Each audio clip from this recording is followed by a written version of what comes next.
तो देखिए, हर सरकार का एक बड़ा मकसद होता है, अपने नागरिकों की जिंदगी को बेहतर बनाना। और इसके लिए सरकारें लाती हैं फ्लैगशिप योजनाएं।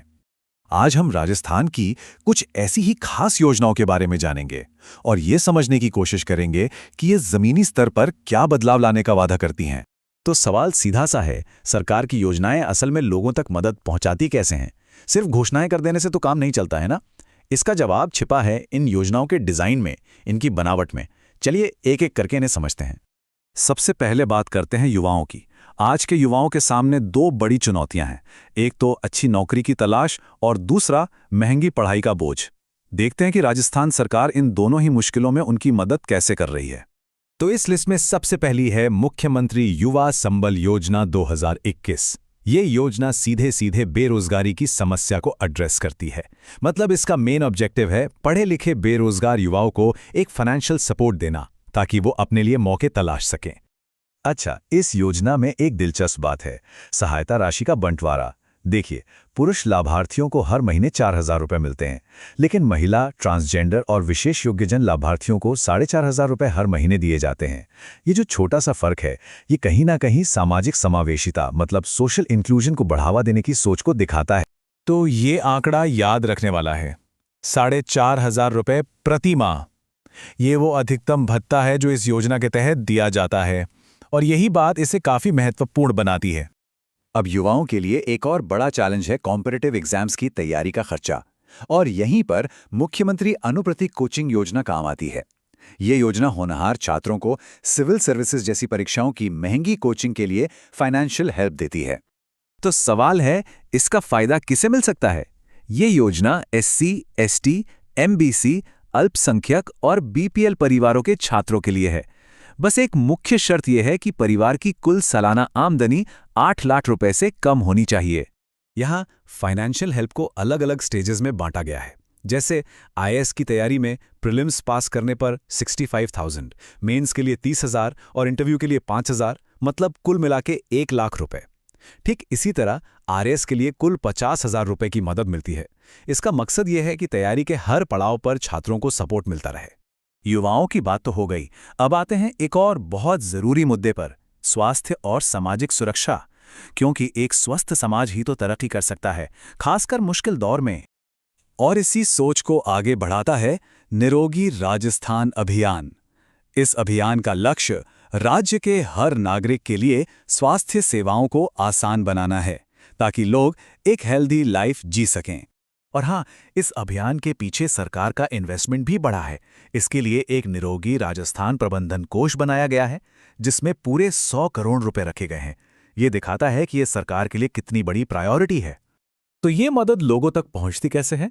इसका एक सीधा जरिया है हेल्पलाइन नंबर 104 और 108। इन नंबर्स पर कोई भी स्वास्थ्य से जुड़ी जानकारी और मदद ले सकता है। हाल के सालों की सबसे बड़ी स्वास्थ्य चुनौती कोविड-19 महामारी रही है। इससे जो परिवार प्रभावित हुए, उनकी मदद के लिए मुख्यमंत्री कोरोना बाल कल्याण योजना शुरू की गई। ये एक बहुत ही जरूरी सोशल सिक्योरिटी स्कीम है। ये योजना असल में 2 हिस्सों में काम करती है।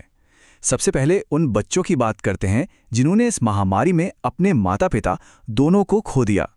उनके भविष्य को सुरक्षित करना इस योजना का सबसे पहला लक्ष्य है। ऐसे बच्चों को इमीडिएट हेल्प के तौर पर 1 लाख रुपए एक साथ दिए जाते हैं। इसके अलावा 18 साल का होने तक हर महीने 2,500 रुपए और 12वीं तक मुफ्त शिक्षा मिलती है। और जब वह 18 साल के हो जाएंगे तो उन्हें 5 लाख रुपए की एक और राशि दी जाती है, ताकि वो अपना भविष्य बना सकें। अब बात करते हैं योजना के दूसरे हिस्से की। ये उन महिलाओं के लिए है जिन्होंने कोविड-19 की वजह से अपने पति को खो दिया। ये योजना उन्हें और उनके बच्चों को इमीडिएट और लॉन्ग टर्म फाइनेंशियल स्टेबिलिटी देने की कोशिश करती है। इन महिलाओं को 1 लाख रुपए की एकमुश्त मदद के साथ साथ 1,500 रुपए की मासिक विधवा पेंशन भी मिलती है। साथ ही उनके बच्चों की पढ़ाई के लिए हर बच्चे पर 1,000 रुपए प्रति माह और किताबों यूनिफॉर्म के लिए सालाना 2,000 रुपए भी दिए जाते हैं। चलिए, युवाओं और स्वास्थ्य के बाद अब रुख करते हैं राजस्थान की अर्थव्यवस्था की रीढ़ की तरफ, यानी कृषि क्षेत्र। यहाँ किसानों की एक सबसे बड़ी चिंता होती है बिजली का बढ़ता हुआ बिल, जो सीधे सीधे उनकी कमाई पर असर डालता है। तो इसी समस्या का हल निकालने के लिए मुख्यमंत्री किसान मित्र ऊर्जा योजना लाई गई है। इसका सीधा सा मकसद है किसानों के बिजली बिल के फाइनेंशियल बोझ को कम करना। और इसका सबसे बड़ा फायदा क्या है, वो ये है कि किसानों को बिजली बिल पर हर महीने 1,000 रुपए तक का अनुदान यानी सब्सिडी मिलती है। मतलब साल में ज्यादा से ज्यादा 12,000 रुपए तक की बचत। ये उनकी खेती की लागत को कम करने में एक बहुत बड़ी मदद है। तो हमने युवाओं, स्वास्थ्य और किसानों से जुड़ी योजनाएं देखीं। इन सब को एक साथ देखने पर आखिर तस्वीर क्या बनती है? चलिए इसका सार समझते हैं। देखिए, हमने देखा कि ये योजनाएं कई मोर्चों पर एक साथ काम कर रही हैं। एक तरफ युवाओं को फाइनेंशियल हेल्प और एजुकेशन के मौके देना, दूसरी तरफ सभी के लिए हेल्थ सिक्योरिटी पक्की करना, और साथ ही किसानों को कृषि में मदद देना। इन सबका मिलाजुला लक्ष्य एक ही है, एक मजबूत और सपोर्टिव समाज बनाना। और आखिर में एक बड़ा सवाल, कागज पर ये योजनाएं बहुत अच्छी लगती हैं, लेकिन जमीनी स्तर पर, ग्राउंड लेवल पर इनका असली असर कितना होता है? क्योंकि इनकी सफलता सिर्फ घोषणाओं में नहीं, बल्कि इनके सही इम्प्लीमेंटेशन में और इस बात में है कि ये आखिरी व्यक्ति तक पहुंच पा रही हैं या नहीं।